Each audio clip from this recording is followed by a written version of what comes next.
Pokemon is a whimsical world full of wonder and amusement between the manga, TCG, games, and of course, the anime. There is a lot to be said about this crazy franchise Can I speak English? From creepy Pokédex entries to the secrets of the universe with Arceus.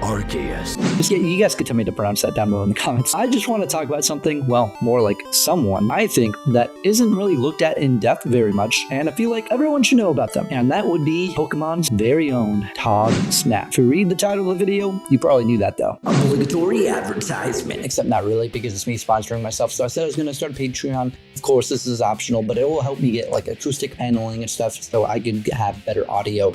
So here are the rewards. I'm going to go through them a little bit, tell you how much you have to pay. Again, this is all optional. Appreciate you if you do get this. Anyway, 1 star would be $2 a month. It's not that much, but hey, every little bit helps. And I appreciate you for it, like I said. And you're going to get essentially behind the scenes. So I'm going to be like, I'm working on this video next. And sometimes maybe I'll post like a clip, maybe a short I haven't posted yet, just to get a little bit behind the scenes stuff, you know, something pretty cool for you guys. And 2 star, which is $5 a month, you get all that same perks that you got for the $2 version. This one's $5. You also get access to a private Discord. I'm putting the paywall behind it because I know how some Discords can get, and I'm hoping the small little paywall will mitigate any bad actors. And 3 star would be $10 a month, and it's the same thing. You get all the previous stuff, of course, but now your name's going to be at the end of the videos as credits, so you're going to be known as a supporter. And well, hey, you want a little shout out? There you go. 4 star is $25 a month.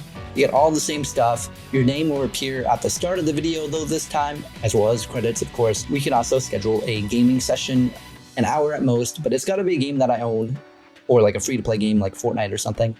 I'll say this though, Valorant, I don't know about all that. I ain't trying to download that because I heard about how it the anti-cheat works. That being said, most games I'll be okay with. And here we go. We have kind of like a joke tier here, but if you do it, yay. Hey, I appreciate you. You're them. It's gonna be $500 a month. Obviously, you're gonna be Shenron. My wish is granted. Your wish is granted. You get all the previous stuff that everybody else gets, except now your name's gonna appear as gold. And it's gonna be at the start of the video, of course. And the video will be dedicated to you, so I'll say the name out loud. And as long as the name's appropriate, you're gonna be there. On the credits, of course, gold. At the start of the video, name's gonna be gold. I'll be able to say it out loud, just to kind of give you a little shout out, I guess. So if you appreciate that, you can go ahead and be a mad lad. Anyway, everything being said, appreciate you. You don't have to do this. Again, this is optional. Again, it'll help me get like acoustic paneling, a better microphone, better camera, because right now I'm just using a webcam, believe it or not.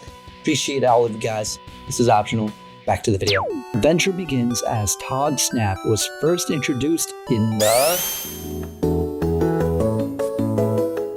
anime. If you said anime, you are absolutely correct. In this captivating Pokemon world, Todd was first introduced and first appeared in the episode Pokemon Paparazzi. Sorry, I just had to let my inner Lady Gaga out here for a second. Pokemon Paparazzi. The episode starts with Ash and the crew stopping to eat. Brock, of course, making his famous jelly Hello? Oh. They're rice balls? They're not jelly donuts? Okay. My bad, everyone. I was just informed that Brock makes his famous rice balls, not jelly donuts. Pokemon dumb joke. So Ash sees a weapon pointing at Pikachu, and he just pushes everyone away and just punches Pikachu like he's from the WWE.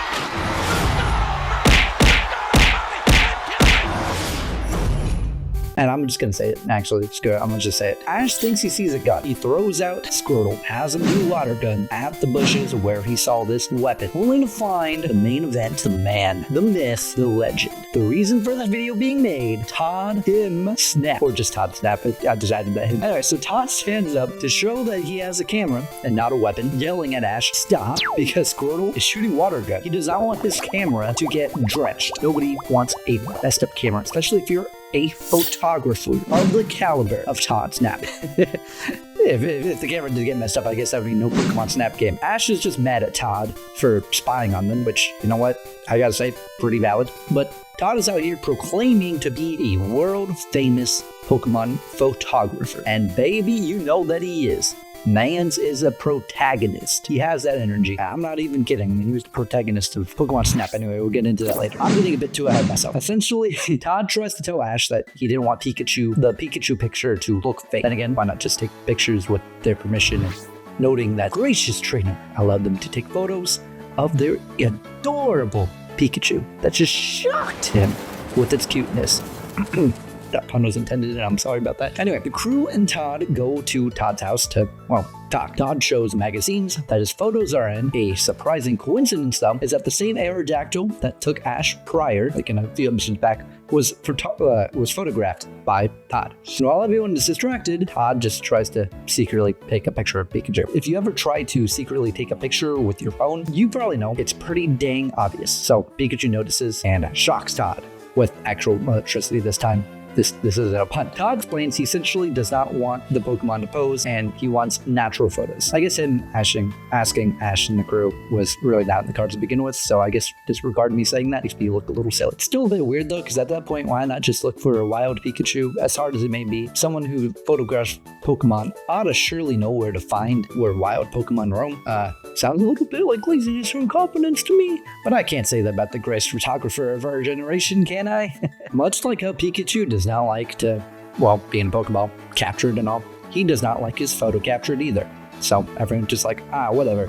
And they throw the Pokemon out, but Todd specifies he only wants pictures of Pikachu. Everyone wonders why, but Todd says, shh, it's a secret.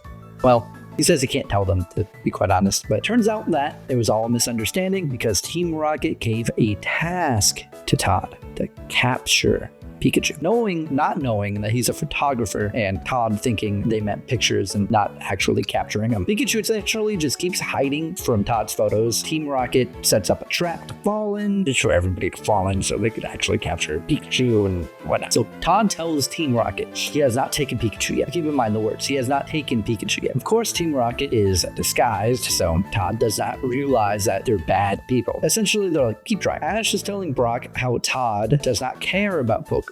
He takes pictures and doesn't really care much about their feelings. Todd's hiding, and Todd hears that statement only to witness Ash and crew actually falling into that trap that Team Rocket set. Quickly, Todd goes into rescue mode like the macho man he is, and when he sees Pikachu peeking out of Ash's backpack, he still decides to take a picture. Like, come on, Todd, they need help. Kind of proving Ash's point. This is when Team Rocket realizes their blunder and find out Todd was a photographer the whole time. Just then the hole gets deeper, floor cracks, rips below, causing them to fall into the cavern. Todd jumps in after them, and I guess there's a river, under there for whatever reason. Ash being pulled by the current, Todd follows. Turns out it leads to a waterfall. Todd then pulls out his tripod, holds it out for Ash to grab onto, and right then Ash realizes Todd is sacrificing his camera to save them. The water ruins the camera, but Todd tells Ash it's no biggie at all, and this is just me ad-libbing. After all, life is definitely more important than materialistic things. So Team Rocket says their iconic lines, takes off their disguises, shoots a net to take Pikachu. Todd, realizing he's tricked, asks Team Rocket why. Like, why did they trick him? Jesse then says Todd tricked them. They wanted him to take Pikachu, not a picture. It was all just a big misunderstanding. But just then, James throws actual bombs at the waterfall, causing Todd to start to slip. And while slipping, Todd was out his camera because it turns out to be okay. And he's pointing it at Team Rocket. Team Rocket, being dumb, to get tricked into posing for said photo. And they're positioned pretty close to Ash, and James still has an armed bomb in his hands. It explodes in his hand. Ash pulls himself up and has Bulbasaur use Razor Leaf to cut the net off of Pikachu. Bulbasaur then chases Team Rocket with Vine Whip. Team Rocket falls off a different waterfall because there are more than one waterfall for whatever reason. Ash and Todd laugh it off at a job well done. Misty and Brock show up, wondering why the heck are they laughing? Todd and Ash become friends. Todd wants to memorialize the moment and their newfound friendship. So he sets up his camera, which turns out to, again, not be ruined, but they definitely thought it would be. Todd slips on the race ball, and Ash and Misty get collided and also fall. Picture was perfect anyway, regardless, because, just funny good old memory. And that essentially is Todd's debut with the show. Todd sticks with the crew for a few episodes and overall appears in 6, 3 of them in Johto, although they were pretty uneventful episodes.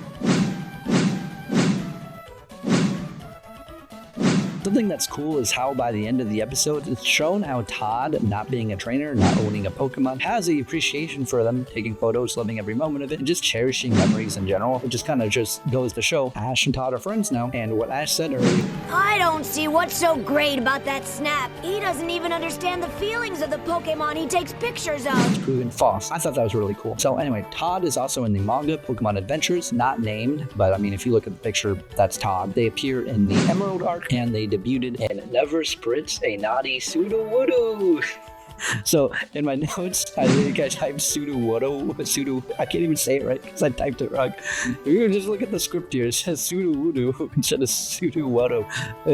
I'm just gonna move on here. Anyway, so he's a reporter assigned to cover the 7-day opening ceremony of Battle Frontier. Also, he made a cameo in the Omega Ruby and Alpha Sapphire arc in the manga, where he is writing the 01.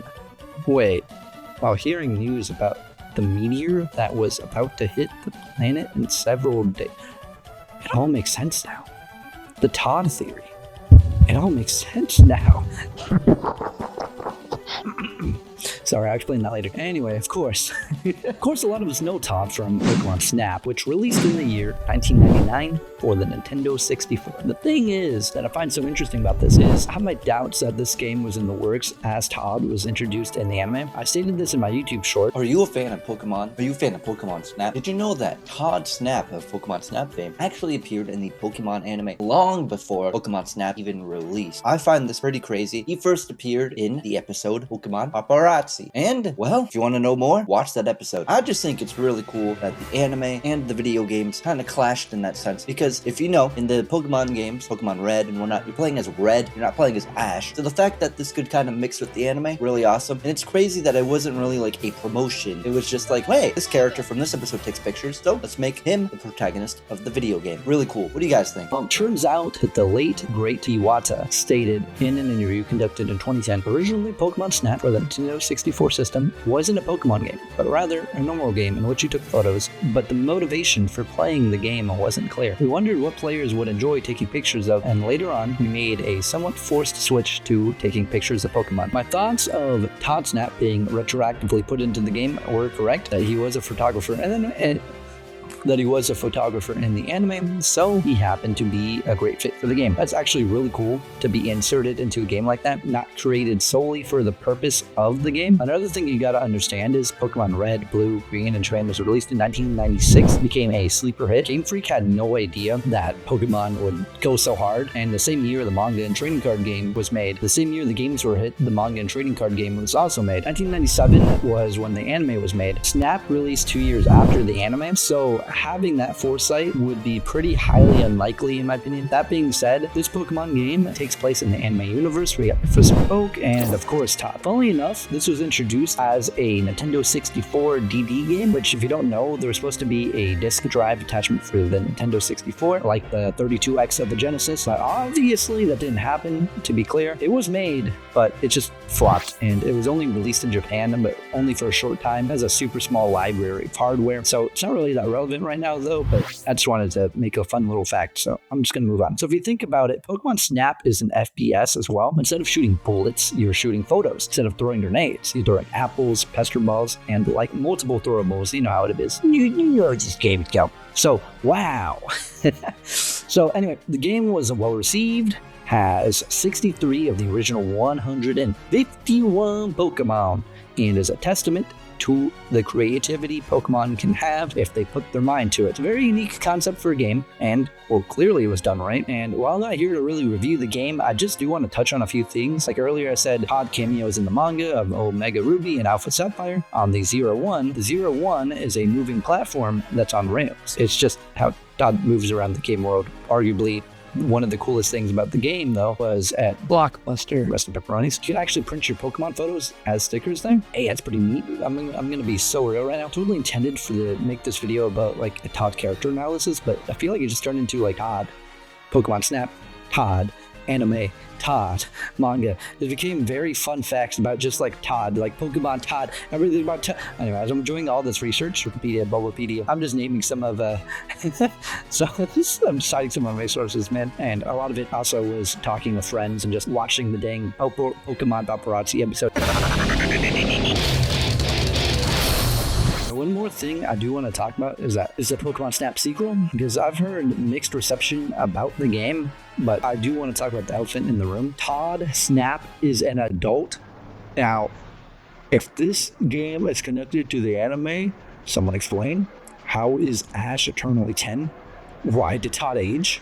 Is Ash immortal? Time travel? Is that a clone? Is that Ted Cam? Does this game take place in the future? Is Professor Oak dead? Because he's not in the game. I just need some answers, man. Give me some answers. This is just the beginning of the Todd theory I mentioned earlier. The meteor in the manga, was that real? Did it crush Oak?